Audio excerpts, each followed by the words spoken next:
Le rejet de la politique française en Afrique. Le poids de l'histoire et le système France-Afrique. Héritage colonial et néocolonialisme. La relation post-coloniale a été dominée par le système opaque de la France-Afrique, un réseau d'influences politiques, économiques et militaires visant à maintenir la France comme puissance dominante dans son précaré. Ce système est perçu comme une négation de la souveraineté réelle des États africains. Rapport de force inégaux. Malgré les indépendances, les relations sont restées profondément asymétriques, avec Paris traitant souvent les anciennes colonies comme une chasse gardée, où les décisions étaient prises à l'Élysée et non dans les capitales africaines. L'exploitation économique et la question du franc CFA. Le franc CFA, un symbole de la domination. La monnaie commune, FCFA, garantie par la France et nécessitant le dépôt de 50% des réserves de change au Trésor français, est perçue comme le principal instrument de l'asservissement économique. Elle limite la souveraineté monétaire des pays et est vue comme un mécanisme d'extraction des richesses. Mainmise sur les ressources stratégiques. Les entreprises françaises, Ex, Orano, Total Energy, Bouygues, ont historiquement dominé les secteurs clés comme l'uranium, le pétrole et les infrastructures, souvent via des accords opaques avec des régimes complaisants, sans que les populations n'en voient les bénéfices. La révocation récente de la licence d'Orano au Niger en est une illustration forte. Les interventions militaires et l'échec sécuritaire. L'échec des opérations antiterroristes. Les interventions militaires françaises, Serval, Barkhane, au Sahel, bien que massives, n'ont pas réussi à enrayer l'expansion des groupes djihadistes. Elles ont même été accusées d'exacerber les violences et les déplacements de population, créant un profond sentiment d'échec et d'inefficacité. Soutien aux régimes autoritaires. Pour protéger ses intérêts, la France a régulièrement soutenu des régimes dictatoriaux et des dynasties, comme au Tchad ou au Gabon, suscitant la colère de populations aspirant à la démocratie et à la justice. Expulsion militaire et souveraineté bafouée.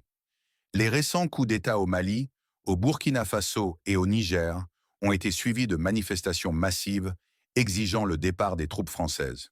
Les nouvelles juntes ont dénoncé les accords de défense, les qualifiant de violation de leur souveraineté, et ont ordonné le retrait des forces françaises. Le changement géopolitique mondial et l'émergence d'alternatives. Monde multipolaire. Les pays africains diversifient leurs partenariats et trouvent des alternatives avec la Russie, la Chine, la Turquie ou les Émirats. Ces acteurs proposent une coopération militaire, des investissements et des contrats sans le discours paternaliste ou le bagage historique colonial. L'influence russe. La Russie a habilement capitalisé sur le sentiment anti-français, notamment via le groupe Wagner, devenu Africa Corps, en offrant une assistance militaire présentée comme plus directe et sans conditionnalité démocratique, ce qui séduit certaines juntes. Déclin de l'influence économique française. La part économique de la France dans la région diminue. Le commerce avec la zone franc ne représente plus qu'une part infime de son commerce total, et ses entreprises font face à une concurrence croissante. Le réveil politique et la résistance de la jeunesse africaine. Mobilisation par les nouvelles générations. Une jeunesse africaine connectée, urbaine et nombreuse, qui n'a pas connu la colonisation, rejette farouchement toute forme de domination perpétuée. Elle utilise les réseaux sociaux pour mobiliser et dénoncer l'ingérence française. Rejet d'une diplomatie paternaliste. Le ton et le style perçus comme condescendants de dirigeants français, comme les propos d'Emmanuel Macron, sont vus comme une arrogance néocoloniale et attisent le ressentiment. Aspiration démocratique. Les populations associent la France au soutien de régimes corrompus et impopulaires.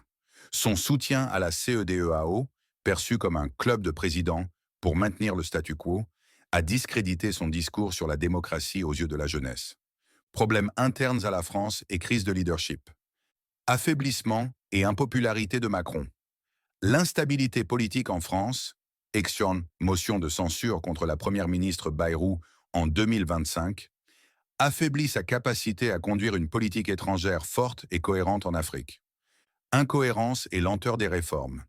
Les promesses de réformes, comme la modernisation du franc CFA, devenu éco, ont été perçues comme trop timides, trop lentes ou cosmétiques, renforçant le scepticisme quant à la volonté réelle de changement de Paris. Conclusion. Vers une souveraineté africaine. Affirmée.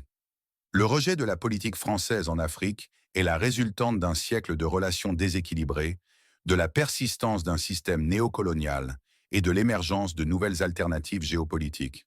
C'est aussi le fruit d'un réveil politique majeur des sociétés civiles africaines qui exigent désormais des relations internationales basées sur le respect mutuel, l'égalité et le bénéfice réciproque. L'ère de la France-Afrique est révolue.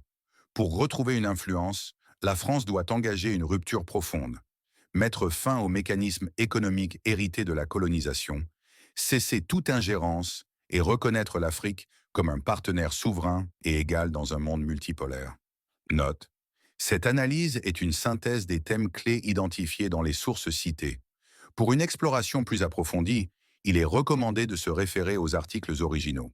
Merci d'avoir regardé SMT TV. N'oubliez pas d'aimer, de partager et de vous abonner.